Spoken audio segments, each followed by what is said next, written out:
영광스럽다라는 말을 종종 들을 수 있습니다. 어떨 때 영광스럽다라고 말합니까? 야, 참 영광스럽다. 어떨 때 그런 말을 합니까? 아주 큰 상을 받았을 때 영광스럽다라고 말하곤 합니다. 예기치 않게 아주 위대한 사람, 대통령을 만나고는 악수하면서 영광스럽습니다. 이렇게 말하기도 합니다. 사실 영광스럽다라는 말은 하나님께만 적용할 수 있는 말입니다.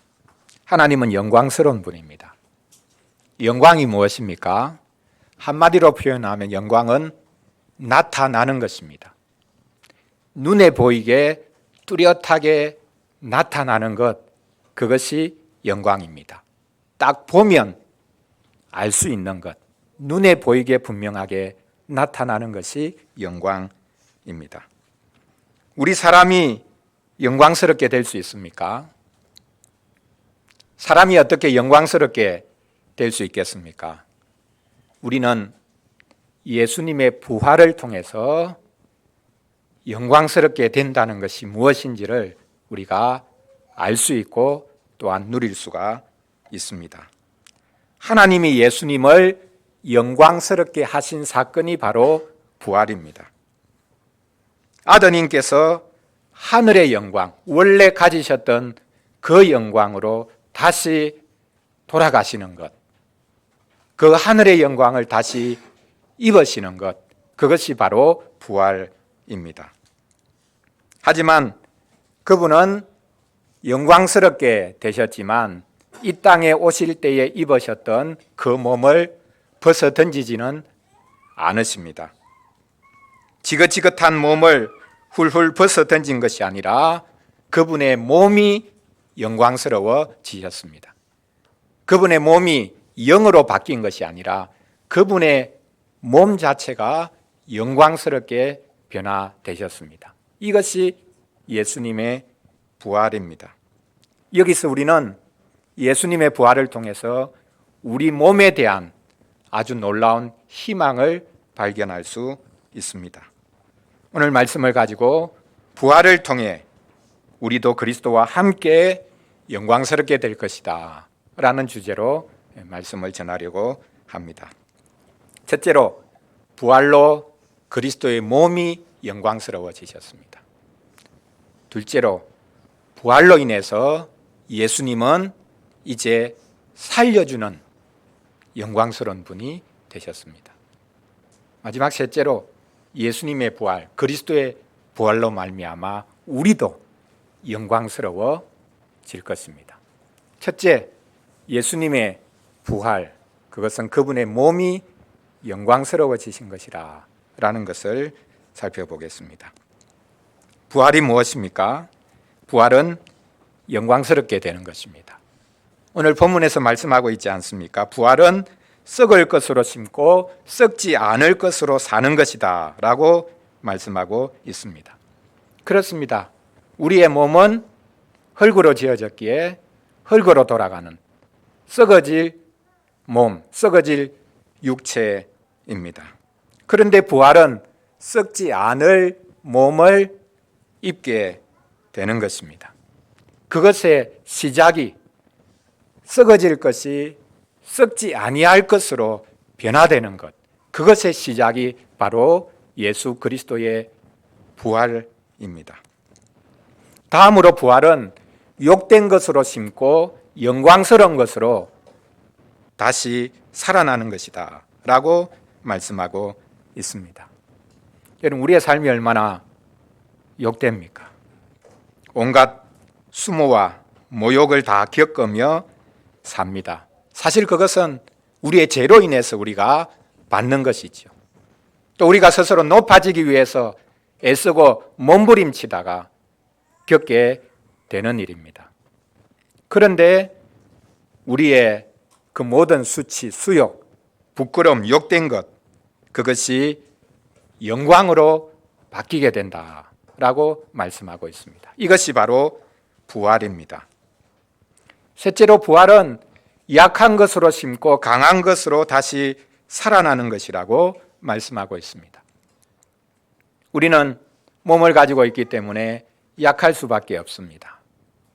마음이 약해지기 전에 몸이 약하고 가면 갈수록 우리의 몸은 온갖 질병과 장애와 여러 가지 어려움들에 봉착하는 것을 볼 수 있습니다. 약한 인생입니다. 그래서 인생은 갈대와 같다 이렇게 예전부터 표현하기도 했습니다. 이 약한 몸, 약한 것이 강한 것을 입게 된다. 이제는 더 이상 약하지 않고 병들지 않고 시들지 않고 죽지 않는 몸을 입게 되는 것, 강한 것으로 다시 살아나는 것, 그것이 부활입니다. 부활은 모든 연약함이 강하게 되는 것입니다. 우리의 몸조차 강하게 됩니다. 부활이 이렇게 영광스럽게 되는 것이기 때문에 사람들은 다들 입으로 직접 꺼내지는 않는다 할지라도 자신의 부활을 기대합니다. 그런데 이상한 것은 자신의 부활은 기대하면서도 예수님의 부활은 못 믿겠다 이렇게 말을 합니다. 어떻게 예수님이 부활했냐, 봤냐, 확인할 수 있냐 이렇게 말합니다. 내심으로는 자신은 부활하고 싶어 합니다. 이런 모든 연약한 것, 욕된 것, 그런 것으로부터 해방되고 새로워지기를 기대하고 있습니다. 그럼에도 불구하고 예수님의 부활을 못 믿는 이유가 무엇입니까? 예수님의 부활과 자신의 부활을 연결시킬 줄을 모르기 때문입니다. 예수님의 부활이 우리 부활을 일으키는 동력이 된다라는 것을 믿지 못하기 때문입니다. 그래서 자신은 부활하고 싶어도 예수님의 부활은 여전히 믿지 못하는 것입니다. 예수님의 영광과 자신의 영광을 연결시킬 수 있을 때에 비로소 자신이 영광스러워질 수 있다는 참된 소망을 가질 수 있게 되는 것입니다. 사도가 부활에 관해서 마지막으로 말을 합니다. 이제 아주 더 생생하게 말을 하죠. 부활이 무엇인가? 그것은 육의 몸으로 심고 신령한 몸으로 다시 살아나는 것이다 라고 말씀하고 있습니다. 여기서 대조시키는 게 있죠. 육의 몸과 신령한 몸 대조시키고 있습니다. 여러분 잘 보십시오.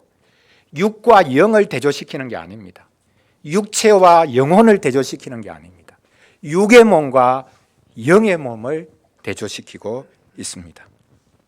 같은 몸인데 부활 이전과 부활 이후가 다르다는 것입니다. 부활로 인해 이제 예수님의 몸은 육의 몸이 아니라 영의 몸이 되셨다. 예수님의 몸조차 신령한 몸이 되셨다. 다르게 표현하자면 성령적인 몸이 되셨다라고 말씀하고 있습니다. 과거와 같은 몸이지만 다른 몸이 되었다고 말씀하고 있습니다. 죽는 몸이 아니라 이제는 영생할 몸이 되었습니다. 영광스러운 몸이 되었습니다. 그것이 예수님의 부활입니다. 예수님은 우리와 똑같은 몸을 입고 계셨는데 부활을 통해서 이제 그분의 몸이 영광스러워지셨습니다. 여러분 예수님이 부활하신 다음에 제자들을 몇 차례 이렇게 만나 주시는데요. 그 장면을 여러분 한번 머릿속에 떠올려 보시기 바랍니다. 제자들이 예수님을 죽인 이들이 자기들도 잡아서 죽일까 봐 두려워서 이제 문을 꼭꼭 걸어 잠그고 있죠. 이때 예수님이 갑자기 짠 나타나십니다. 문을 열고 오신 것이 아니라 문을 두드리고 들어오신 것이 아니라 그냥 벽을 무사 통과해서 예수님이 나타나십니다. 자, 예수님이 자신의 몸을 보이시죠. 자, 우리 친구들 예수님이 십자가에서 못 박혀 돌아가셨는데요. 손에 못자국이 있고 허리에 창자국이 있고 발에도 역시 못자국이 있었을 것 아닙니까? 자, 예수님 부활하셨습니다. 예수님의 몸에 상처가 있습니까? 없습니까? 있습니까? 없습니까? 그대로 있습니다. 그게 몸입니다. 예전의 상처가 그대로 남아 있습니다. 그래서 제자들이 유령이 나타났나 막 혼비백산하니까 예수님이 나 만져봐라. 나 유령 아니다. 몸을 가진 예전에 너희들의 선생 예수다. 만져봐라, 만져봐라. 상처를 만져보라고 왔습니다. 부활하셨는데, 변화되신 몸이었는데 여전히 상처를 가지고 계십니다. 몸을 벗어 던진 게 아니라는 말입니다. 여전히 예전의 몸을 그대로 가지고 계시지만 변화된 몸입니다. 이상하죠? 하나도 다르지 않은 몸인데 전혀 다른 몸이 되셨다라는 것을 우리가 알 수 있습니다.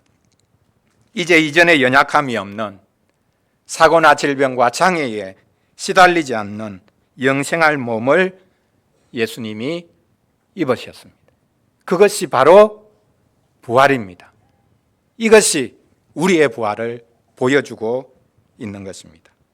부활은 헬라 사상처럼 몸이 사라지고 영혼이 불멸하게 되는 것이 아니라 몸이 영광을 입는 것을 우리에게 보여주는 것입니다. 입으셨던 그분의 몸, 그 몸을 훌훌 벗어 던지신 것이 부활이 아니라 그분의 몸을 그대로 가지신 채 최종 영광에 이르신 것, 이것이 바로 예수님의 부활입니다. 부활은 영적인 사건이 아니라 몸이 영광을 입은 영광스러운 사건이다라는 것을 우리가 알아야 되겠습니다. 둘째로 부활로 말미암아 그리스도의 몸이 영광스럽게 되셨고 우리가 똑같은 그분의 몸, 그분의 몸이 우리의 미래를 연상시킬 수 있는 방식으로 그분의 몸이 영광스러워지셨고 이제 그분 자신은 살려주는 영이 되셨습니다. 오늘 본문에 보면 사도는 첫째 아담과 둘째 아담을 비교하고 있습니다.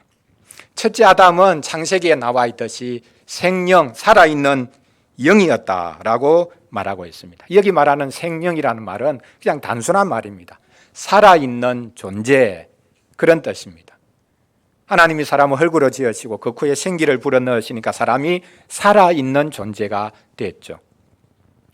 죽은 사물이 아니라 이제는 살아있는 존재가 됐습니다. 사람은 이제 살아있는 존재, 물론 동물도 살아있죠. 그러나 하나님과 교제하는 하나님의 형상으로 지음받은 유일한 살아있는 존재가 되었습니다. 그래서 성경은 이 존재라고 하는 살아있는 영, 생명 할 때 그 영을 표현하는 독특한 단어를 사용을 하는데요. 예전에 말씀드렸듯이 네펫이라는 히브리어 단어입니다. 이 고대 근동의 사람들은 사람을 표현할 때 종종 사람의 신체 부위 하나를 가지고 사람을 대표하는 방식으로 표현할 때가 많았습니다. 그 대표적으로 사람을 대표하는 기관으로 종종 표현한 것이 바로 이 네펫이라는 건데요. 이 네펫이가 목구멍입니다. 목구멍이 사람을 대표한다는 것. 왜 목구멍이 사람을 대표합니까? 얼굴도 아니고 손발도 아니고 뭐 신체 어떤 기관도 아니고 목구멍이 왜 사람을 대표합니까? 여러분 요즘에도 우리가 어떤 사람이 자기 거 아닌데 남의 거 그냥 자기 소유로 해버릴 때에 뭐라고 말합니까? 그 사람이 남의 거 낼름 집어삼켰다 이렇게 표현합니다. 목구멍으로 쑥 그냥 집어삼켜버렸다. 우리가 목구멍으로 들어가는 것도 없이 우리가 살 수가 없는 존재죠. 우리는 끊임없이 우리의 목구멍으로 뭔가를 집어넣으면서 살아갑니다. 자기를 확장시키면서 살아갑니다. 그래서 사람은 목구멍이다. 사람을 대표하는 게 뭐냐? 목구멍이라는 것. 그 목구멍은 끊임없이 다른 것들을 갈망하면서 집어삼키면서 자기의 생존을 유지하려고 하는 그것이 인간이다. 그런데 하나님께서 처음에 사람을 지으셨을 때는 하나님을 갈망하도록 지으셨습니다. 그게 사실은 네펫이죠. 살아있는 존재가 뭐냐? 하나님을 찾고 하나님을 갈망하도록 지원받은 존재가 인간이다. 그런데 사람은 하나님을 갈망하는 게 아니라 다른 것을 갈망하죠. 다른 것으로 자기를 채우려고 합니다. 그게 고대의 유명한 교부 아우구스티누스도 그랬습니다. 그래서 그가 자기의 삶을 회고하면서 참회하면서 지은 그 고백록 참회록에 보면 이런 표현이 있죠. 유명한 표현 아닙니까? 하나님, 인간은 하나님으로 만족하기 전에는 어떤 만족도 있을 수가 없습니다. 제가 다른 것으로 저를 채워보려고 애썼는데 제 목구멍에 많은 것들을 집어삼키고 넘기려고 애를 썼는데 저에게 만족이 없었습니다. 인생은 하나님께서 지으신 인생이기 때문에 하나님이 없이는 우리가 결코 만족할 수가 없는 존재입니다. 자기의 방탕했던 삶을 돌아보면서 참여하듯이 고백하고 있는 말이었습니다. 여러분, 사람은 살아있는 존재입니다. 하나님을 찾고 하나님으로 만족하지 않으면 결코 어떤 만족도 누릴 수가 없습니다. 이렇게 무언가를 갈망하는 인간, 그러나 하나님을 갈망하지 않으므로 죽은 존재가 되었죠. 생명이 아니라 사령이 됐습니다. 살아있는 존재가 아니라 이제는 살아있지만 죽은 존재가 되어버렸습니다. 그래서 하나님께서 죽은 존재가 된 첫째 아담을 살리시기 위해서, 첫째 아담에게 속한 모든 인생을 살리시기 위해서 둘째 아담을 보내어 주셨습니다. 둘째 아담은 생명, 살아있는 존재가 아니라 그분은 살려주는 분이다 라고 오늘 본문에서 말씀하고 있습니다. 기록된 바 첫사람 아담은 생명이 되었다 함과 같이 마지막 아담은 살려주는 영이 되었나니, 오늘 본문 45절에서 말씀합니다. 그렇습니다. 예수님은 아담의 후손이라고 표현할 수 있습니다. 그러나 그분은 하나님께서 처음에 지으셨던 아담, 그 아담보다 더 나은 분입니다. 아니, 아담이 그리스도, 그분으로 말미암아 지음을 받았습니다. 예수님은 이제 살려주는 분이 되셨습니다. 부활로 인해서 이제 예수님은 산 존재 정도가 아니라 기적적으로 다시 살아난 그런 분 정도가 아니라 이제는 살려주는 분이 되었습니다. 부활은 예수님이 생명의 주인이라는 하나님의 선언입니다. 이분이 생명의 주인입니다 라고 온 세상 앞에 선언하신 사건이 바로 예수님의 부활이라는 사실입니다. 부활은 예수님이 생명의 주인으로 영광 받으신 사건입니다. 여러분, 예수님이 이 땅에 계실 때 딱 한 번 영광스럽게 변화되신 적이 있죠. 언제입니까? 어디 있습니까? 자, 우리 친구들, 예수님이 이 땅에서 딱 한 번, 그전에는 꼭꼭 자신의 영광을 숨겨 놓았다가 딱 한 번 그분의 영광이 터져 나왔던 적이 있었죠. 언제입니까? 예수님이 높은 산에 올라가셨는데 그곳에서 예수님이 갑자기 변화가 되셨습니다. 얼굴이 해처럼 빛나고 그분의 옷조차도 요즘 말하는 어떤 세탁기로도 희게 할 수 없을 만큼 옷 자체도 해처럼 그렇게 영광스럽게 빛나고, 세 명의 제자들이 따라갔는데 그 예수님의 모습을 보지 못해가지고 얼굴을 돌릴 정도로 영광스럽게 변화되셨습니다. 그런데 잠깐이었죠. 아주 잠깐 예수님은 영광스럽게 되셨다가 원래 상태로 돌아오십니다. 예전처럼 똑같은 모습, 자신의 영광을 꼭꼭 숨기십니다. 이 땅에 계실 때는 예수님은 한 번도 자신의 영광을 제대로 나타내신 적이 없습니다. 계속 숨기실 수밖에 없으셨습니다. 하나님의 그 영광이 나타나면 인생들이 어떻게 되겠습니까? 그 영광 앞에 죽을 수밖에 없겠죠. 그래서 우리를 죽이시지 않기 위해서 영광을 숨기고 우리 가운데 오신 하나님이 예수 그리스도십니다. 그런데 그분의 영광은 영원히 숨겨놓을 수가 없죠. 그분의 영광이 터져 나왔습니다. 그게 바로 부활인 것이죠. 원래 가지셨던 그 영광으로 다시 입게 되는 것, 그 영광으로 다시 돌아가시는 것, 그것이 부활이고 그 영광으로 돌아가시는 것의 시작이 바로 그분의 부활이라는 것을 알 수 있습니다. 그래서 사도는 예수님은 둘째 아담, 마지막 아담이신데 살아나신 분 정도가 아니라 그분은 이제 살려주는 분이 되셨다라고 말씀을 하고 있습니다. 살려주는 영이 무엇을 가리키겠습니까? 살려주는 영, 성령님을 가리킵니다. 이제 부활하신 예수님은, 부활하신 그리스도는 성령님과 다르지 않은 분이 되셨다. 그분이 바로 하나님이시다. 그분이 이제는 생명의 주관자가 되신다. 그분으로 말미암아 모든 생명이 이제 나온다라는 것을 하나님께서 온 세상 앞에 보여주신 것이 바로 부활이라는 것입니다. 예수님은 이제 성령님과 구분하기 힘든 분이 되셨습니다. 바로 이것이 부활입니다. 살려주는 분이 되신 것, 이것이 예수님의 부활입니다. 자, 그럼 마지막으로 이 예수님의 부활을 우리에게 한번 적용해 보겠습니다. 도대체 예수님이 부활하신 것하고 나하고 무슨 관계가 있나? 그분의 부활이 곧 우리의 영광입니다. 우리가 입게 될 영광을 미리 보여주는 것입니다. 미리 맛보게 해 주시는 것입니다. 사도가 계속해서 오늘 본문에 보면 첫째 아담과 둘째 아담을 비교하죠. 첫째 아담은 땅에서 났다, 흙에서 났다. 둘째 아담은 하늘에서 났다.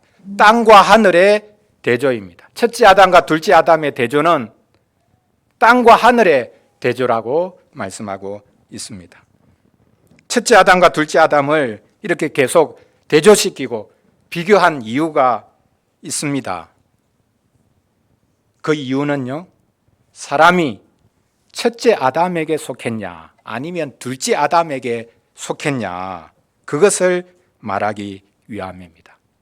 동어 반복인 것 같은데요, 첫째 아담에게 속하면 첫째 아담처럼 된다, 둘째 아담에게 속하면 둘째 아담처럼 된다. 그게 무슨 말이냐? 그 말이 그 말인데 똑같은 말을 반복하는 것 같습니다. 48절을 보십시오. 무릇 흙에 속한 자들은 저 흙에 속한 자와 같고 무릇 하늘에 속한 자들은 저 하늘에 속한 이와 같다. 이게 도대체 무슨 말입니까? 쉽게 표현하면 유유상종이라는 말입니다.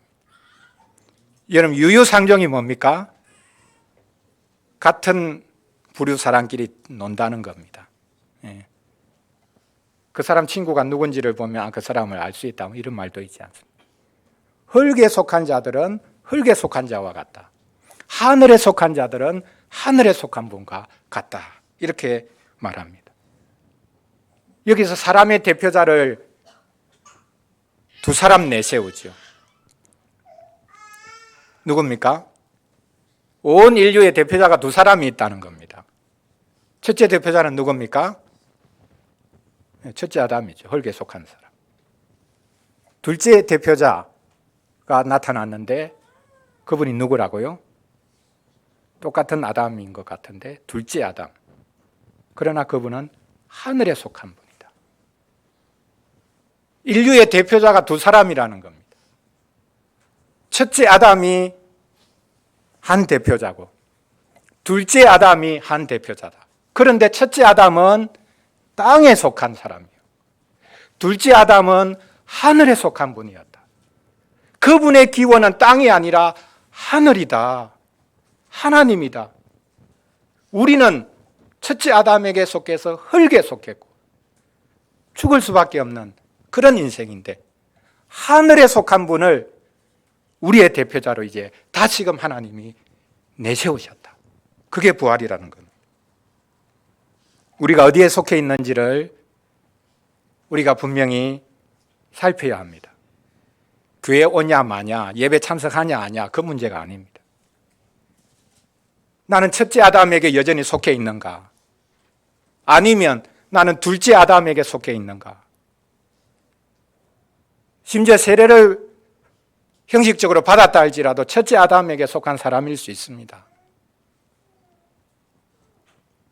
과연 나는 어디에 속해 있는가? 두 대표자 중에 어디에 줄을 서고 있는가? 여전히 나는 첫째 아담, 흙에 속한 사람에게 속해 있는가? 그렇지 않으면 둘째 아담인 하늘에 속한 그분께 내가 속해 있는가?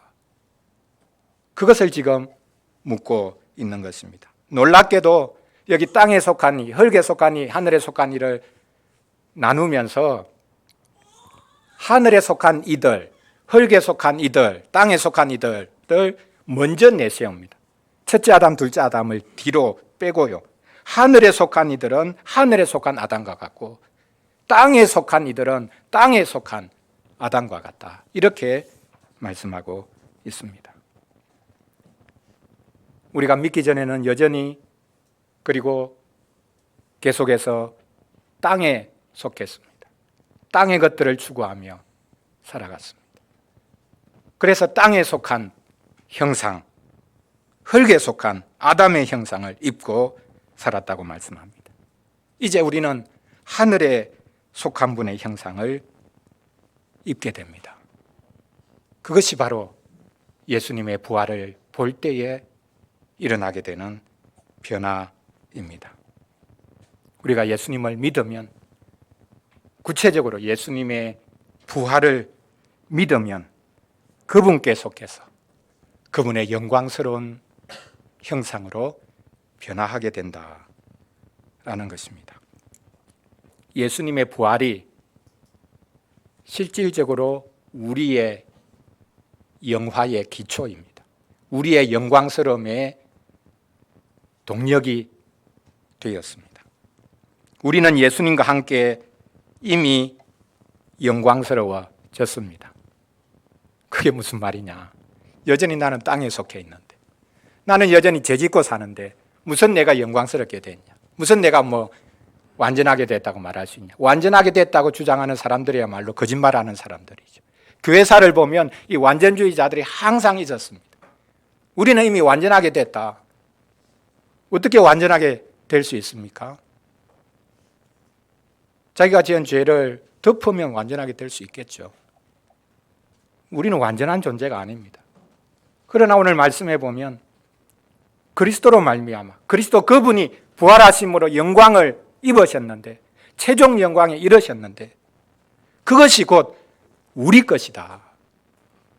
우리를 위해서 그분이 부활하셨고, 우리를 위해서 그분이 몸을 벗어 던지지 않고 그 몸을 가지고 부활하셨고, 그분의 몸이 영광스러워지셨고 그분이 영광스러워지셨다라고 말씀하고 있습니다. 그게 우리를 위한 것이라고 말씀하고 있습니다. 지난주일 말씀처럼 우리는 그리스도와 함께 살아났고 이 땅을 살면서도 우리는 그리스도와 함께 하늘에 올라간 사람들이 되었습니다. 로마서 8장 29절 30절에서 말씀하는 것도 바로 이것입니다. 그대로부터 이 말씀이 하나님의 백성들에게 가장 큰 위로가 된 말씀이었습니다. 하나님이 미리 아신 자들을 또한 그 아들의 형상을 본받게 하기 위해서 미리 정하셨으니 이는 그로 많은 형제 중에서 맏아들이 되게 하려 하심이라.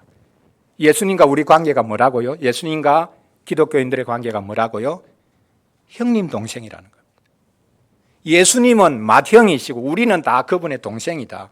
예수님 우리 큰형님, 모든 기독교인들은 다 그분의 동생,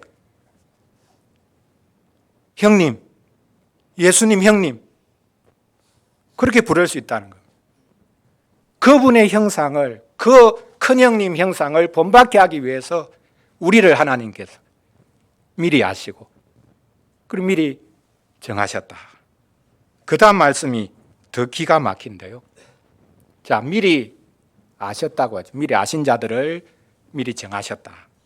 그리고 바로 다음 절 로마서 8장 30절에서 말씀하죠. 또 미리 정하신 것들을 또한 부르시고 부르신 것들을 또한 의롭다 하시고 의롭다 하신 것들을 또한 영화롭게 하셨느니라.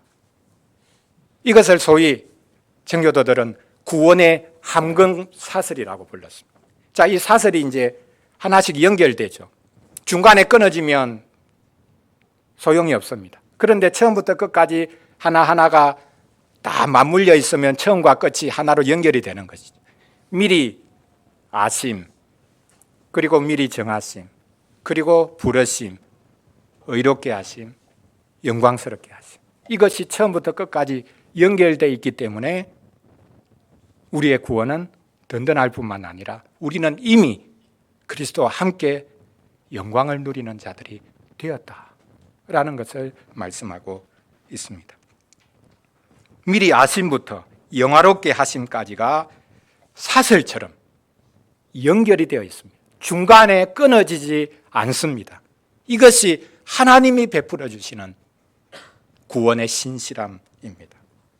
그리스도의 부활을 믿는 이들은 그리스도처럼 그분께 속해서 이미 영화로워졌습니다. 이것을 믿으시기를 바랍니다. 나는 그리스도께 속해서 그리스도 안에서 이미 영화로워졌다. 나는 이미 그리스도와 함께, 우리 다음 주일 살필 것입니다. 그리스도께서 하늘에 올라가실 때 나도 그분과 함께 하늘에 올라갔다. 왜? 나는 그분께 속한 자이기 때문에. 그분이 계신 곳에는 나도 있다. 이게 우리의 기독교인의 믿음입니다. 미래에 일어날 일이지만 이미 이루어진 것, 이것이 기독교 종말론입니다. 여러분, 쉽게 설명하자면요, 슈퍼에 가면 저녁 식사 시간에 슈퍼 찾아가는 사람이 있지, 일부러. 왜 찾아갑니까? 한 끼 때우려고. 시식 코너를 돌지 않습니까? 자, 시식 코너에 가서 그 맛보기를 먹습니다. 자, 그러면 그 시식 코너에 있는 그 맛보기, 그게 실제 제품하고 같습니까? 다릅니까? 같습니까? 다릅니까? 같죠? 다르면 속이는 거죠.